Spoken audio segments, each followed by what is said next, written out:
C'est marqué « le Galil sera détruit ». Le Galil est détruit. Un temps, l'antisémitisme, il était déguisé par l'antisionisme. Mais aujourd'hui, c'est antisémite, c'est pas mort à Israël, c'est mort aux Juifs. Et ils le disent. Et cette terre-là, bizarrement, pendant notre absence, elle restait vide. En France, réveille-toi!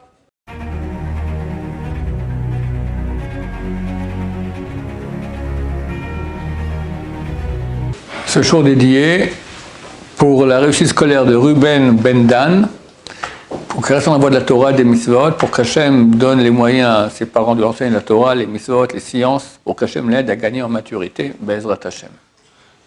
On me demande de parler d'actualité en France, politique. Je ne m'y connais pas. Moi, je suis suisse d'origine, j'ai quitté la Suisse il y a 45 ans, Baruch Hachem. Mais néanmoins, le peu qu'on m'a dit, donc il y a ici deux antagonistes, l'extrême gauche et l'extrême droite. L'extrême gauche, elle est très pro-arabe. L'extrême droite, on m'a dit qu'ils étaient plus pro-Israël. Donc a priori, il faut voter pour ceux qui sont plus pro-Israël. Maintenant, on m'a dit que Mélenchon, il a dit que si jamais l'extrême droite passe, alors il met la France à feu et à sang. Bon, c'est un programme politique sympathique. C'est rare quand même que des gens politiques annoncent comme ça la couleur. Alors les gens posent la question, faut-il quitter la France? Il faut toujours quitter la France, depuis toujours, c'est bien de venir en Israël.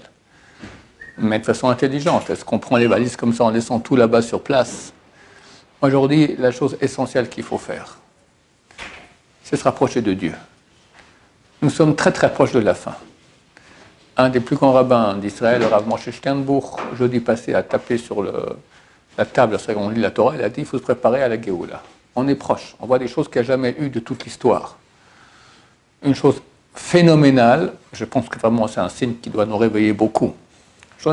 J'ai cité cela dans un cours dernièrement aussi. Il y a dans le traité Sota, pas 49, la dernière page du traité Sota, dans le Talmud, on cite beaucoup de choses qu'il y aura à notre époque, avec les talons du Messie. Là-bas, c'est écrit un truc qui est tout nouveau, ça date d'il y a moins d'un an. C'est marqué « le Galil sera détruit ». Le Galil, c'est le nord du pays. Le Galil est détruit. C'est écrit que les gens qui habitent les frontières tourneront de ville en ville.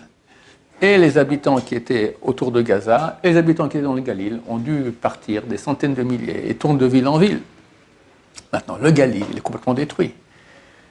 Les derniers jours, il y a des incendies terribles là-bas. Tout ça à cause de missiles et bombes et drones envoyés par le Hezbollah. Je ne sais plus s'il y a encore une maison qui n'a pas été détruite dans le Galil. C'est pareil qu'on en parle peu dans les nouvelles, mais les gens le disent, quoi. Dans les réseaux sociaux, etc. C'est complètement détruit. C'est phénoménal. Comment les sages d'Israël qui ont écrit le Talmud il y a près de 2000 ans, ils savaient ça? C'est phénoménal. C'est une preuve que la Torah, elle est vraie. C'est une preuve comme quoi Mashiach, il est proche. Et c'est écrit qu'à l'époque messianique, donc Dieu va commencer à mettre beaucoup de pression dans le monde. Il y aura une sélection. Qui est pour Dieu et qui est contre Dieu? C'est marqué que Dieu va nous affiner comme on affine l'argent et l'or. Hein? Qui est pour moi, qui n'est pas pour moi? Et on voit qu'il y a une sélection terrible. Les gens prennent place, c'est fini. Il n'y a plus de neutralité aujourd'hui. Tu es ou pour ou contre. Et qu'est-ce qu'il veut Dieu? Alors c'est vrai que venir en Israël, ça peut être une bonne solution. Mais bon, Israël aussi, ça fait peur. La solution, fuir vers Dieu. Fuir vers Dieu. Celui qui va se rapprocher de Dieu, il sera sauvé. C'est marqué clairement à la fin du chapitre 3 du prophète Yoël. C'est marqué à la fin du chapitre 13 de Zacharie, que je vous dis maintenant, que Dieu va nous affiner comme on affine l'argent et l'or. C'est ça le but de la manœuvre. Donc, à bon entendeur, shalom, il faut faire tchouva. Dieu veut qu'on fasse tchouva. Il a essayé 40 ans déjà, plus. Le mouvement de tchouva israélien a commencé en 73. 60 ans déjà, la guerre de Kippour. Un a commencé, puis un deuxième, un troisième, etc. Les grands dirigeants du mouvement Arachim qui ont mis sur pied le système des séminaires avec des preuves, etc., ils ont fait tchouva à ce moment-là. Et c'est fini. Il n'y a presque plus de familles au monde juive dans laquelle il n'y a pas quelqu'un qui a fait tchouva. Alors qu'avant la Shoah, par exemple, on ne connaît aucun exemple de gens qui aient fait tchouva. Aucun, zéro. Maintenant, Dieu veut amener la fin. Et pas tout le monde a fait tchouva.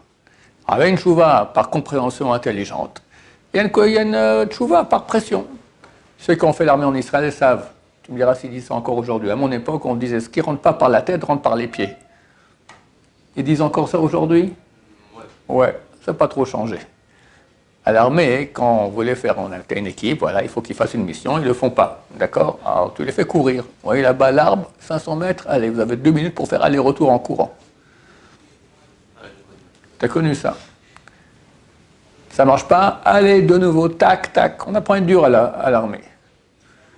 Ce qui ne rentre pas par la tête. On vous a expliqué qu'il fallait faire cette mission, vous ne voulez pas le faire, ok, alors on vous fait des punitions, vous allez courir, ça va vous apprendre. Et au bout d'un moment, les gens apprennent à être tout à fait disciplinés. D'accord? Ben là aussi, Dieu a laissé 50 ans, 60 ans de tchouva par la tête, avec toutes les preuves possibles et imaginables, tous les moyens. Aujourd'hui, Internet, c'est clair que ça a été créé beaucoup pour que le monde puisse faire tchouva. D'un côté, la pornographie et tout ce qui va avec, la poubelle du monde, c'est sur Internet, d'accord? Mais d'un côté aussi, il y a des centaines de milliers, des millions de gens qui font tchouva grâce aux cours qu'il y a sur Internet, dans toutes les langues. Dans toutes les langues, c'est phénoménal. C'est phénoménal. Donc il y a tous les moyens de faire tchouva. Mais il y en a qui ne bougent pas. Et Dieu veut amener la fin. Et c'est marqué que le Mashiach peut venir que par la tchouva. Alors s'il n'y a pas une tchouva de gré, il y a une tchouva de force, comme écrit le Talmud, page traité Sanhédrin, page 97. Si on fait tchouva, Mashiach revient. Si on ne fait pas tchouva, Dieu va mettre un roi dont les décrets sont durs comme ceux de Haman. Haman, c'était le descendant du roi de Amalek, c'était le vice-roi de Perse, et donc il y aura quelqu'un qui va se lever comme lui. D'ailleurs, si aujourd'hui on a un ennemi, c'est bien la Perse, c'est bien l'Iran, d'accord? Hezbollah au Liban et Hamas à Gaza sont des mains longues des plateformes iraniennes. La tête, on dit que tout le 7 octobre, ça a été calculé, programmé par l'Iran. Donc voilà. Donc, chers amis, il faut commencer à faire tchouva. Et un temps en France, on était pépère, on regardait nos pauvres frères israéliens qui souffrent. Ben là, maintenant, c'est d'un comme Dieu, d'un coup, tric. En Amérique aussi, l'antisémitisme devient très très puissant. C'est complètement fou. C'est complètement fou. Comment on n'a jamais compris comment Hitler a réussi en quelques mois à rendre une population. L'Allemagne était considérée comme la population la plus éduquée, la culture, la Deutsche Kultur, la culture la plus de qualité d'Europe. Et ils ont fait ça. Ils ont fait ça. Et nous, on voit maintenant ceux qui étaient censés être nos amis. L'Occident, la France, l'Amérique, là-bas, on voit un antisémitisme terrible, terrible, terrible, terrible. Sans honte, sans honte. Un temps, l'antisémitisme, il était déguisé par l'antisionisme. Mais aujourd'hui, c'est antisémite, c'est pas mort à Israël, c'est mort aux Juifs. Et ils le disent, sans aucun problème. Donc nous, ça doit nous réveiller. C'est Dieu qui gère tout. Alors Dieu, d'un côté, les laisse, parce qu'il veut que le mal puisse s'exprimer dans toute sa puissance mauvaise pour qu'il puisse le punir. Là, maintenant, c'est bientôt la fin, ils vont se faire ratatiner. Mais c'est vrai qu'Hachem amène, quand il fait une chose, il le fait pour plusieurs raisons. La raison aussi, peut-être principale que Dieu veut, c'est réveiller nos frères qui sont encore endormis. Réveillez-vous, réveillez-vous, réveillons-nous.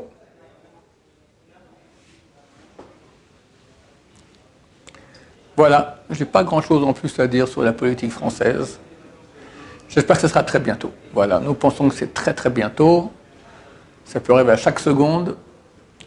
Ce n'est pas encore cette année juive, c'est-à-dire dans les 3 mois à venir. On peut se tromper, parce qu'on se trompe toujours, mais il ne faut pas être aveugle. Il y a même des non-juifs qui m'ont écrit « Nous sentons que nous nous rapprochons du jugement dernier ». Des non-juifs. Donc on fait une réalité, comme j'ai dit, ce n'est pas du Talmud qui dit que le Galil sera détruit. Il parle d'une réalité qui date il n'y a même pas 1 an. Comment il savait ça? Et c'est juste avant que Mashiach vienne. Donc il est en train d'arriver. Et là-bas, il y a tout. Il y aura l'inflation, il y aura la chutzpah, l'insolence des gens, les problèmes de Shlom Bayit, le royaume, la direction du peuple juif qui sera devenue non religieuse, toutes ces choses. Il y a beaucoup d'autres. Tout s'est réalisé. Il n'y a aucun des éléments qui sont écrits là-bas dans cette page du Talmud qui n'a pas été réalisé. Donc on y est. Oui. Comment c'est écrit ce qui va se passer avant Mashiach? Où c'est écrit ce qui va se passer avant Mashiach? Tu as plein de sources. Tu as des sources dans la Bible, tu as des sources dans le Talmud, tu as des sources dans le Midrash, tu as des sources dans le Zohar. Voilà. En tout cas, la plus grande source, c'est celle que je cite toujours, qui est une preuve aussi extraordinaire de véracité de la Torah, c'est Yechezkel, chapitre 36, qui dit que Dieu nous amènera en terre d'Israël il y a 2000 ans, il y a 3000 ans. On va mal se comporter et nous chassera de la terre et on sera en exil. Et les peuples vont dire, comment se fait-il que le peuple de Dieu, il souffre comme ça? Ça c'est un chilul Hashem, ça profane le nom de Dieu, parce que nous représente Dieu. Et les gens vont dire, c'est ça le peuple de Dieu, comme ça persécuté, comme ça poursuivi, comme ça pogromé, comme ça brûlé, comme ça torsionné, d'accord, torturé. Alors Dieu va dire, attends, je te raconte la prophétie, ça prend 2 minutes. Dieu dit, eh bien, pas pour vous, mais pour moi.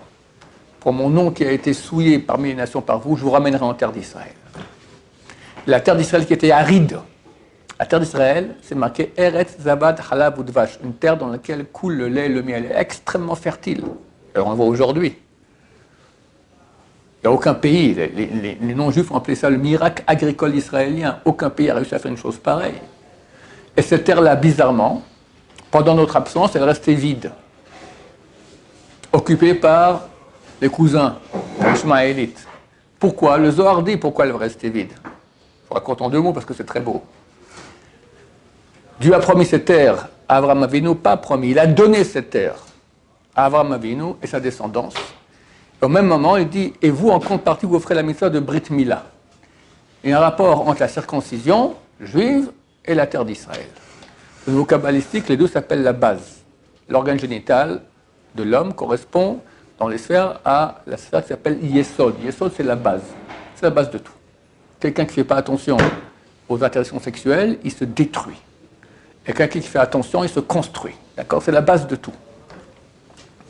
Et il y a un rapport entre cela et la terre d'Israël, qui est aussi la base. La terre, c'est la base sur laquelle on construit. C'est écrit dans le Zohar, page 32, Parashat Vaera, du 2e tome de Shemot. Il dit que l'ange d'Ishmaël, pendant 400 ans, est allé voir Dieu, lui a dit, pourquoi tu donnes la terre d'Israël au peuple d'Israël? Parce qu'ils font la circoncision. Les Arabes aussi font la circoncision. Ils l'ont même fait avant. Yitzhak, d'accord, Abraham, il a eu un fils aîné, Ishmaël, qu'il a fait 13 ans avant Yitzhak, la Brit Mila. Alors pourquoi tu donnes ça aux Israéliens, aux Juifs, et pas aux Palestiniens, aux Arabes? Aïe, aïe, aïe, aïe, aïe. Le Zohar dit, malheur, oi, à l'heure où est né Ishmaël, et à l'heure où il a été circoncis. Qu'est-ce qu'il a fait Dieu avec la revendication de l'ange d'Ishmaël? Il a dit, ok, regardez, moi, j'ai fait une alliance avec le peuple juif, il pratique ma Torah.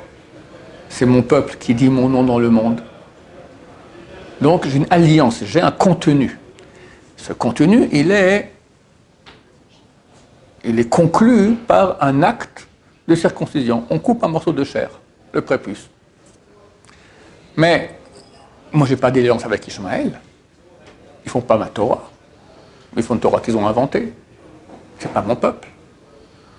C'est vrai que c'est les descendants d'Abraham. Alors ils ont un certain mérite. Abraham a prié pour qu'ils aillent dans la bonne voie. Donc ils ont du mérite. Mais ce n'est pas mon peuple. Donc je n'ai pas d'alliance avec eux. Alors eux, ils font une Mila. Mila, c'est circoncision. Mais ce n'est pas une Brit Mila. Ce n'est pas une alliance au niveau de la Mila. Je n'ai pas d'alliance avec eux. C'est vide de contenu, rien. Le juif, quand il fait l'acte de Brit Mila, c'est un contenu qui est exprimé par un acte. Mais un Ishmaélite qui fait la circoncision, c'est un acte sans contenu. Mais ils font quand même l'acte, dit l'ange d'Ishmaël. Il dit, ok, alors je vous donne. Quand mon peuple va quitter la terre, chassé par ses mauvaises actions, en exil, vous et uniquement vous pourrez venir et avoir la maîtrise de la terre d'Israël. C'est un grand cadeau. Les croisés qui sont incirconcis ont essayé d'avoir un royaume ici en Israël. Ils n'ont pas réussi. Ils ont un petit royaume de Jérusalem qui n'a pas tenu longtemps. Ceux qui ont la maîtrise de la terre, ce sont tous des gens, des peuples qui étaient circoncis. De quel droit ils peuvent avoir l'endroit du temple et mettre leur mosquée là-bas? Il faut un mérite pour ça. Oui, la Brit Mila. Mais vu que cette Brit, sa circoncision, elle est vide de sens. Rien. Il n'y a pas de contenu. Alors la terre va rester vide de contenu, comme c'est le Chrysor il y a 2000 ans. Vide. Cette terre qui est super fertile. Tu viens ici, désert. C'était un désert. Un grand écrivain américain, Mark Twain, qui est venu il y a plus d'un siècle et demi ici en Israël, il a dit c'est phénoménal à quel point c'est vide. Il n'y a que des cactus. Je ne sais pas où il y avait des cactus en Israël, comme ça il écrit, il y avait des cactus. D'accord? Désert, le désert. Revient le peuple d'Israël sur sa terre, elle donne ses fruits. Et le Talmud, traité Sanhedrin, page 88a, dit à Rabbi Abba, tu n'as pas de signe de la fin plus clair que celui-là, que ce verset qui vient du Yecheskel 36 que je suis en train de vous expliquer, que la terre va donner ses fruits de façon abondante, car mon peuple d'Israël est prêt de revenir. Le peuple d'Israël va revenir en terre d'Israël, la terre ne peut pas rester aride, elle donne ses fruits. Et les goïms ont appelé cela le miracle agricole israélien. Il y aura ça. Plus, vous allez multiplier sur la terre d'Israël. On était 600 000 juifs en terre d'Israël en 1948 lors de la création de l'État. On est 6 millions et plus, 7 millions, 8 millions, quelque chose comme ça. Phénoménal. Puis, les villes qui étaient détruites vont être rebâties. Il y a des villes qui n'existaient pas qu'il y a 2000 ans, elles ont été reconstruites. Elles sont là, Baruch Hashem. Et enfin, Dieu va nous asperger avec de l'eau purificatrice pour qu'on change notre cœur de pierre en cœur de chair et on commence à aller dans ses voies. Le mouvement de la tchouva, qui est phénoménal. Comme je l'ai dit auparavant, tu n'as pas de famille juive aujourd'hui où tu n'as pas quelqu'un qui a fait tchouva. C'est phénoménal. Et il n'y a jamais eu ça de l'histoire. Il n'y a jamais eu. La seule fois, c'était à l'époque Miglat Esther, où Aman a dit, j'ai tué tout le monde, ils ont tous fait tchouva. Bon, alors Dieu les a sauvés. Mais c'était une tchouva par menace. Tu n'as aucun aujourd'hui qui a fait tchouva par menace. Personne. Même le 7 octobre, ça a réveillé les gens à faire tchouva, mais pas par menace. Ils se sont dit, si je ne fais pas tchouva, je vais me ramasser un hamas sur la tête. Mais ça a réveillé à aimer Dieu, à connaître Dieu. Donc aujourd'hui, il y a un réveil que Dieu a amené phénoménal dans le monde. Donc quand on voit cette prophétie de Yecheskel 36, et on voit ce qui se passe, alors tu me poses la question, où est-ce que c'est marqué? Rien que ça, déjà, c'est suffisant. Rien que ça. Et il y a encore beaucoup plus, comme je te dis, regarde la dernière page du traité Sota, et il y a encore beaucoup de choses à dire. Oui. Quelle chose va se passer qui ne s'est pas encore passée? Il y a quelque chose qui va se passer quand Mashiach revient. Et tant que ça n'a pas été fait, on n'est pas certain que c'est Mashiach. Construction du... Je ne te dis pas dans l'ordre, on ne connaît pas l'ordre. Construction du temple. Avant Mashiach? On ne sait pas quand Mashiach vient. Mais le Mashiach, il doit faire 4 choses. Donc j'imagine que c'est avant. Mashiach vient. Il dit, je suis Mashiach. Ok, mon cher ami, c'est beau, tu fais des miracles, tout ça. Mais qui nous dit que tu es Mashiach? On a une présomption que c'est lui, mais on n'est pas certain. Certain, il faut 4 choses. Pas dans l'ordre. Je ne connais pas l'ordre. Construction du temple de Jérusalem. La mosquée, zip. D'accord. Après, ou pas après, je ne sais pas, gagner les guerres de Gog ou Magog. Tous les peuples. Et ça, on n'aurait pas pu imaginer que les peuples viennent en guerre contre nous. Mais depuis quelques semaines, on le voit.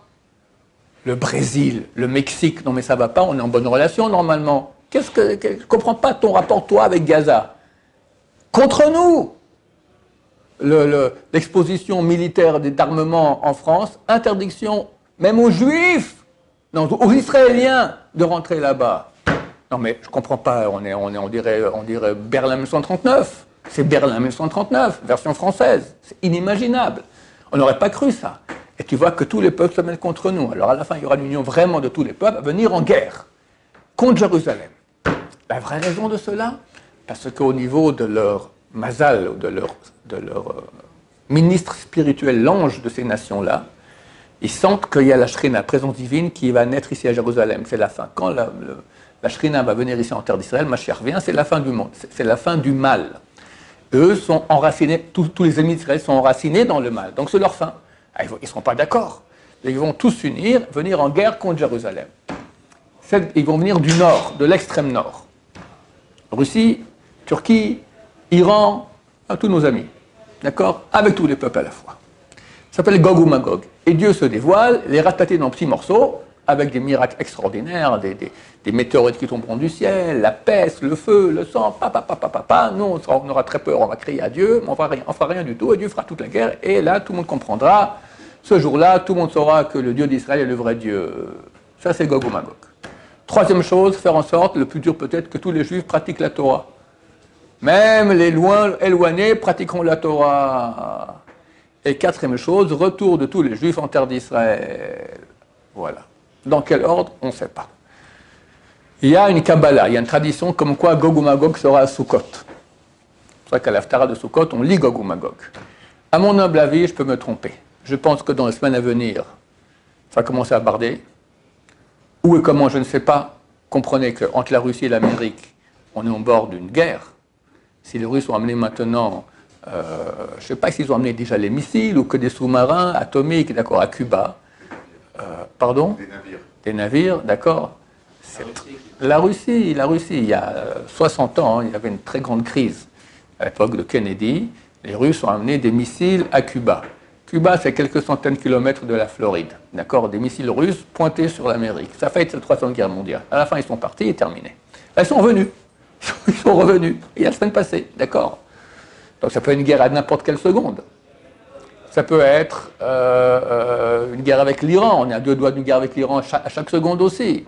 La Chine peut décider, allez, on attaque maintenant Taïwan, à chaque seconde aussi. Kim Jong en Corée du Nord, il peut décider, allez, j'attaque la Corée du Sud. On est à 2 doigts que ça explose à plusieurs endroits du monde.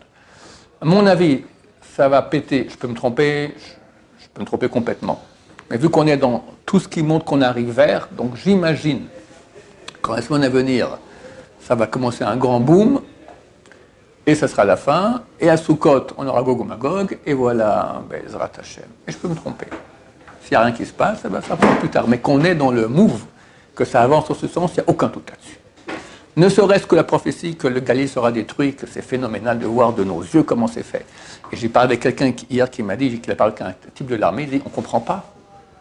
Comment on fait se faire comme ça? On a une armée, on rentre en guerre, on les ratatine, on se laisse faire. La moitié, tout le nord du pays est détruit. On fait rien. Tu peux expliquer ça, toi? C'est quand même bizarre, non? Faites quelque chose, agissez, non? On fait rien. On se laisse canarder des missiles toute la journée comme ça, boum, boum, boum. Hein? C'est politique, ok, fais la politique. Moi, je dis, c'est pas politique, c'est Dieu veut nous réveiller en voyant, regarde ce qui est écrit dans le Talmud, le Galilée sera détruit, ça se fait. Donc, réveille-toi. Réveille-toi. En France, réveille-toi. En Belgique, on n'en parle même pas. En Suisse, ça va, c'est un pays neutre, c'est un pays... J'ai jamais entendu, moi, un truc antisémite en Suisse. Jamais. Une fois à l'école, un copain, il m'a dit un truc comme ça, mais c'est presque jamais. Eh bien, ça a changé. Maintenant, ils ont fait un vote, d'accord? Ils sont pour les crèches. Les crèches, on veut que les crèches soient toutes maintenant des crèches officielles, sinon, elles ne répondent pas aux conditions normales d'une crèche. Mais ils ont mis une grande affiche où on voit une crèche juive avec le rabbin de Chabad là-bas. Stop aux crèches non officielles, d'accord? On voit un rabbin.